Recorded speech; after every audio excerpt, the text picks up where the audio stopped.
Hey everybody, it's your local game developer and programmer Cortex here, and today on the channel I wanted to do something a little bit different from what I normally do, which is talk about that Nintendo Switch 2 Direct that happened earlier this morning.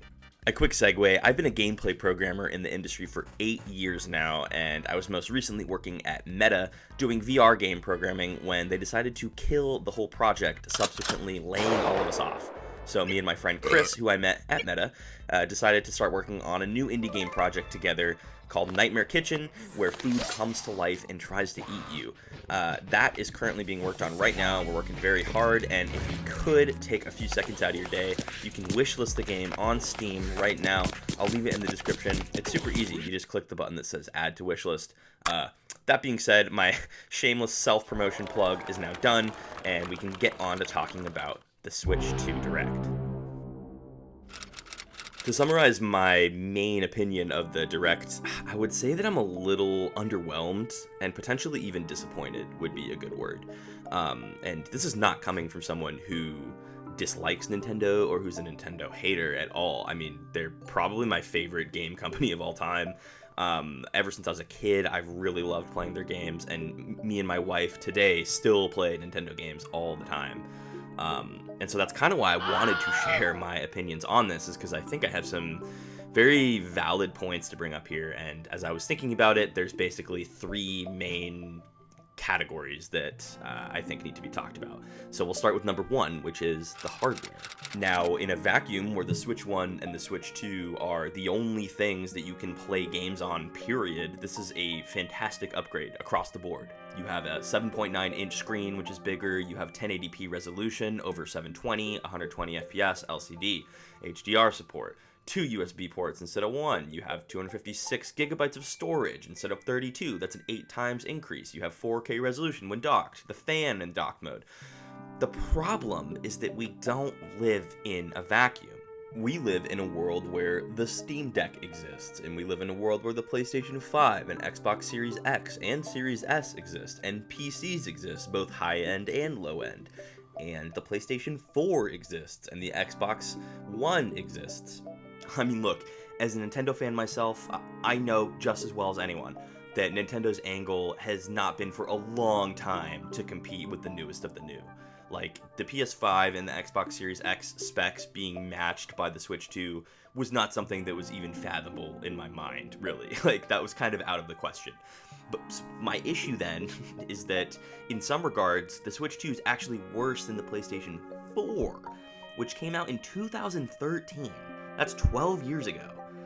The PlayStation 4 had 500 gigabytes of storage, whereas the Nintendo Switch 2 only has 256. That's basically twice as much as the Switch 2 has.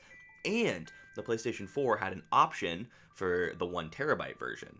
And in a world that's increasingly growing more and more digital as opposed to physical, this is going to be a huge problem for people. Now, as we saw in the Direct, you can no longer use your flash memory SD card from your Switch 1. You have to upgrade to the newer speedy version, which, you know, I get it's for like load times and all of that, so they want it to be faster. But it's a bit of a disappointment when you're looking at how much stuff is starting to add up here that you're going to have to pay for. Let me put a pause on the hardware spec stuff right now, because it's going to come back up later as I segue into some other points. Let's talk gimmicks, peripherals, and system features for just a second here. We have that Mario Kart video that showed basically what is Discord, but just way worse. I mean, it was so laggy in the video, like it was super choppy. I assumed if it wasn't choppy in real life, they wouldn't have put choppy footage into the actual Direct reveal. There's the new game share system, which I believe was on the PSP in 2005, or maybe the PS Vita, and I know for a fact that the Nintendo DS actually used to have it too, the whole download play thing. It's a nice feature to have, but it is not necessarily new either. The headphone jack in the Pro Controller is also a welcome feature, but that is sort of behind as well. It's something that a lot of controllers already had before this, including the Xbox 360. And then we have the whole C button, voice chat, mic filtering, like background noise detection, and all that technology for voice in the system, which, look, that's great. I am happy for that, and I will take it, and I will probably use it when I play games online with friends. I love not having to use the Nintendo app on my phone to voice call someone. The issue I had with it is more about the way they presented it and like how it was supposedly this revolutionary technology, and I know that's how Nintendo presents things sometimes, but with this specifically, voice chat is a feature that existed on the Xbox 360 at launch time in 2005. That's 20 years ago. Oh my god, that's 20 years ago. I'm old as hell, but still, 20 years ago, voice chat worked on Xbox 360, and you have these three guys at the Nintendo Direct that are standing up here telling me how great of a thing it is to have. And it's like, yeah, I agree with you, but do you need to spend so much time sitting here and talking about it, making it seem like it's this awesome new revelation that you've made technologically when you're just 2 decades behind?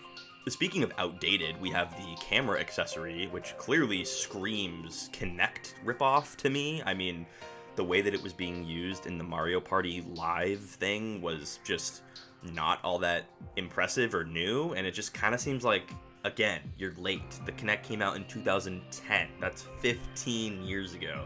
And you're selling it to us as this like big kind of new feature, and I just don't really get it. I feel like they're falling flat with a lot of this.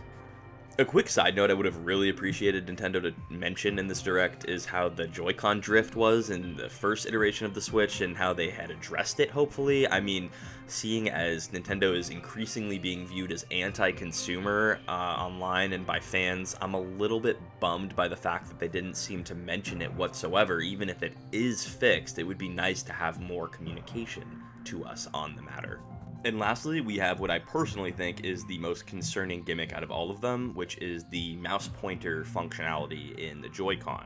I mean, first off, I tried holding my regular Joy-Con like a mouse and moving it around for a little bit, and it's mad uncomfortable. Like, maybe there's some crazy new adjustment with the Switch 2 Joy-Cons, but I didn't see anything like that, so I don't think it's going to be very comfortable. Not to mention, like, who plays with their Switch controllers at a desk that's, like, perfect for moving a mouse around? Like, I don't know about you guys, but that's just not something that I do. Like, usually it's a coffee table, so in order for me to, like, use the Switch Joy-Con like it's a mouse, I would need to kneel down on the ground, and even then, I feel like it's not really a good, comfortable height to move around. Like, I want to work at a desk and use a mouse. I don't want to use a fake mouse. I want to just use a mouse. My main point, and the reason that I use the word concerned when talking about the mouse gimmick, is that most gimmicks in console past that have been successful or more fun are ones that you can't just go do elsewhere at your house. Like, they're not readily available. For instance, the Wii remote, you can't just go to your computer and like play Wii Sports because there's no motion controls. Like, it's not supported by computers. Same with for instance, the camera that came on the 3DS, and you could play those little AR games and scan the cards and have the face shooting thing. Like, that's a fun little gimmick that's irreplaceable somewhere else. And that's kind of in total contrast to the way they were showing the mouse off, like how it just kind of works like a normal mouse. Like, like, hey, look what we can do in Metroid Prime 4. You can move the mouse around and it rotates the camera. And I'm sitting here like, yeah, dude, that's what computer games have been doing for decades. So yeah, as a whole, the gimmicks and the hardware features and stuff, they just feel outdated, and Nintendo has presented us to them as they're these awesome, revolutionary new features, and there isn't really anything actually new to write home about. Which kind of leads me into the perfect segue to the next thing I want to talk about, which is pricing. So right off the bat, we're hit with the $450 price tag on the Switch 2, $499, I believe, with the bundle including Mario Kart. And that's not a horrible price when you just compare it to the PlayStation 5 and the Xbox Series X. But as I've discussed before, and I kind of left off to talk about now, that's not what you're getting inside of the system. It's not a comparable purchase for the actual stuff that is inside of what you're buying. As mentioned previously, a more comparable example to what you're getting inside of a Switch 2 is that of a PlayStation 4 console, although the Switch 2 has less memory, as discussed earlier as well. And when I tried to look up what a pricing of a new PlayStation 4 is in 2025, which granted is a weird thing to be looking for, it was about $220 is what I found, and that's just about half the cost of a Switch 2, which is not making the Switch 2's price look any better from a consumer standpoint, regardless of the known issues going on with supply chain, graphics cards, and silicone, and all of that stuff that's going on. I think when you compare the Switch 1 price to the Switch 2 price, the fact that the Switch 2 runs more of like a last generation console, and yet it's priced like a next generation console, I think you're going to alienate some of your user base. I really do. I think one of the best parts of the Switch was that it was sort of presented as a console and mobile hybrid, and it played like one, and it sold like one. It was priced like one. The Switch 2, on the other hand, is kind of still the same thing, but it's being priced like it's a next-gen console, and it's very easy to tell when watching the Direct and knowing the specs and how Nintendo operates kind of a generation behind, that it's not what you're actually getting. On the topic of pricing, I would be remiss if I did not mention the fact that the tech demo game thing is paid for, which, coming from Nintendo, who I kind of feel like pioneered the idea of having your little tech demo game come with the console, a la Wii Sports, it just feels like a large step in the wrong direction coming from Nintendo, and it feels very anti-consumery as well.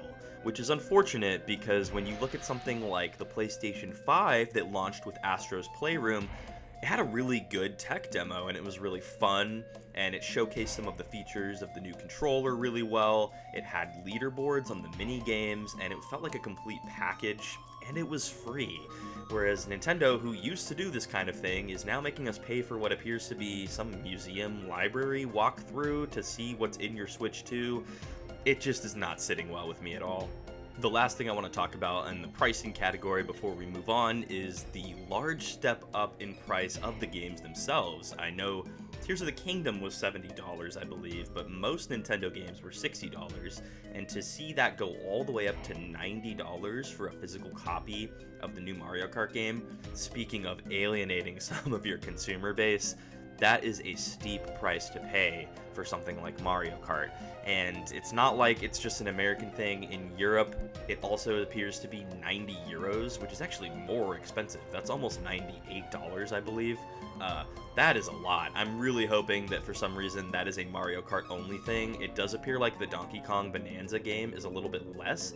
I'm not sure why they would make Mario Kart, the flagship title, more expensive. Also seems very anti-consumery, to be honest, and it's leaving a bad taste in my mouth as well. Which leads us to the best part to talk about, the games themselves. I have a lot of good things to say about some of the games, but I'm going to start with the critiques since I've been kind of on a little critique trend here, and I want to get that out of the way first before I touch on the positive. Something that I think is a minor mistake on Nintendo's part was a lot of the emphasis that I felt was put on the direct titles where it was more graphically intensive games that are already running on the PS5 and Xbox Series X that are coming to Switch 2. I'm talking about titles like Elden Ring, Hogwarts Legacy, Hitman, some of the EA Sports games.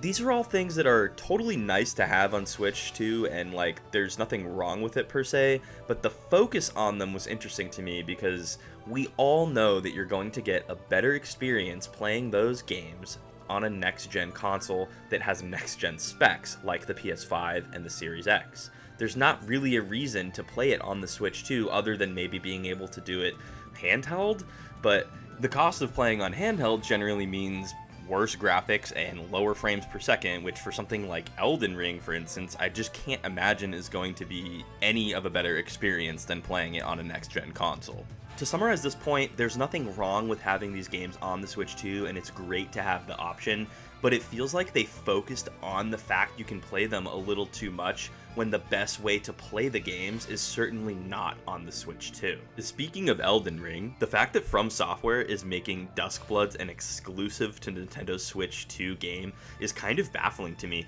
I wouldn't really say it's good or bad in one direction, because I feel like even though having a Switch exclusive is good for the console, it's gonna kind of piss off people that have played other From Software games and have never had to have the Switch be an exclusive thing they need to get. And plus, I kind of feel like the other games, even on PlayStation 4, may look and run better than on the Switch 2, but I won't talk too much about that until we see what it's like and see the Switch 2 in action playing it. Okay, the last critical thing before I get into what I liked. Don't get me wrong, on their own, Mario Kart looks fantastic, and I've been wanting a Kirby Air Ride sequel for so long. I 100%ed it, and City Trial is so much fun.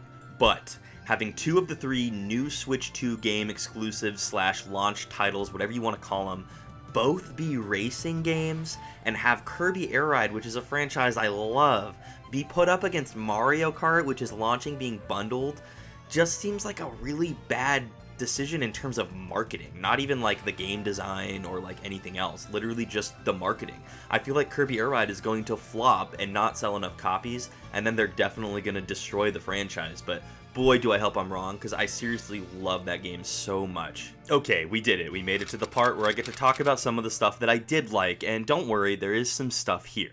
Mario Kart World graphically looks good, the gameplay looks good, the increase in number of players looks fun, there's new things to do, it looks like at one point someone's driving a semi-truck around, and honestly, having the ability to go off-road like you're in Grand Theft Auto in Mario Kart is like genius, and I cannot believe that that had never crossed my mind before. The new Donkey Kong 3D platformer game looks pretty dang fun. I'm loving the choice that they made to have terrain deformation and destruction be the mechanic that Donkey Kong can do. The model looked a little weird to me at first, but I think it's going to grow on me. I'll give it a little bit of time. I will say some of the environments looked a little bit too samey in the trailer, like they gave off the same vibe. If you look at a game like Mario Odyssey, I love the fact that you're going through all these different colored worlds and different feeling worlds. I'm hoping that by launch that we'll see that there's a lot more different variety there, but we will have to wait and find out. Overall, it looks good and fun, and I'm very excited to try it out. When I saw the star floating around, I jokingly said to my wife that it could be Kirby Air Ride 2, and then it actually was, and I kind of lost my shit. I am very excited to see what comes with this. We didn't really get to see much, but like honestly, a sequel for this game, I've been waiting for like 20 plus years. I'm gonna buy it and play it no matter what. Nintendo has me hooked on this one. The little Silk Song teaser was awesome. I can't wait to play that game either. The new Deltarune chapters look pretty cool. And like I said before, whether or not it being a Switch 2 exclusive is good for people, the Duskbloods looks like a fantastic game, and if you're a Switch fan in particular, you gotta be probably excited about this one. As a kid who grew up in the 90s, I loved the GameCube, so those games being added to the NSO library is fantastic news in my opinion. There is a longer discussion to be had about the way Nintendo emulates games and how I think they're a little bit behind and that they could be doing better, but that's a discussion for a different video. And one last thing, I think the ability to upgrade from a Switch to a Switch 2 version of the same game with the added bonuses and whatnot is definitely a good thing. It's a pro-consumer practice. I will say that this depends a little bit on how big or small the fraction of that price is, but I'm glad that they at least thought about it and they're not making you just completely buy a new version of the game. Okay, that just about sums up my feelings on the Direct. It took a little bit, but I'm not surprised because that was a long Direct with a lot of different stuff to digest. Let me know down in the comments if you agree with some of the stuff I said, disagree, you think I left anything out, which honestly, I'm sure I did because there was so much info in that Direct. Also, if you haven't yet, please give our small indie company's game a wish list on Steam. It means a whole lot, and it only takes about 5 seconds or so to do. We would really, really appreciate it. That's it for this time, though. Thank you guys so much for watching, and I will see you next time.